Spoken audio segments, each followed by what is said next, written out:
बिस्मिल्लाहिर्रहमानिर्रहीम। कैसे हैं गाइस आप? यकीनन आप खुश होंगे। अल्लाह ताला आपको खुश और आबाद रखे। जहाँ रहें खुश रहें। रब्बुल आलमीन आपके रोज़ी रिज़्क़ में बरकत और इज़ाफ़ा अता करे। आज मेरा कुछ ज़्यादा बनाने का इरादा नहीं है क्योंकि बारिश हो रही थी, तो मैंने सोचा कि सालन काफ़ी पड़े हुए हैं, 3 से 4 सालन पड़े हुए हैं, तो मैंने सोचा कि क्यों ना थोड़ी सी दाल बना ली जाए। तो उसके लिए मैंने ये दाल चढ़ाई है। मूंग की दाल है, मैंने तकरीबन पाव के करीब ली है और इसमें ये मसाला जार शामिल करके इसको पकने के लिए रख रही हूँ। बस यही चीज़ें हैं इसमें पकाऊंगी। इसको ये गाढ़ा सा बना के फिर मैं इसको तड़का लगा दूँगी। जो चीज़ें ली हैं वो है तीन तीन हरी मिर्चें हैं, तो चंद जो है लहसुन के और एक प्याज ले लिया है।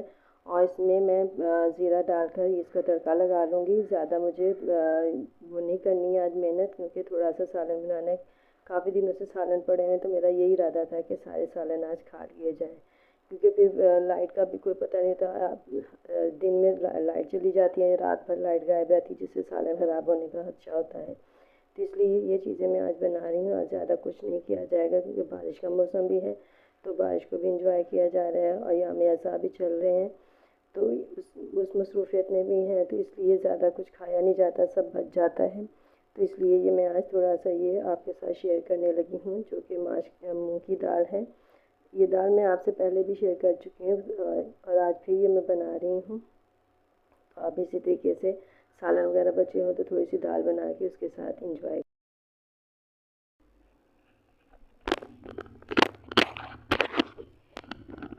दाल में बॉयल आ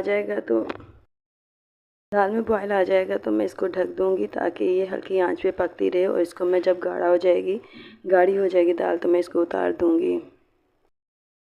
जी, दाल हमारी तैयार हो गई है। अब इसमें मैं तड़का लगाऊँ।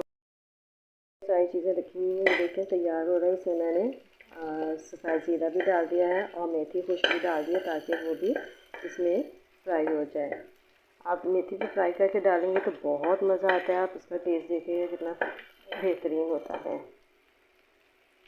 यकीनन आपको मेरी ये रेसिपी पसंद आई होगी। और अब मुझे आइंदा आने वाली वीडियो तक के लिए इजाज़त दीजिए। खुदा हाफिज़।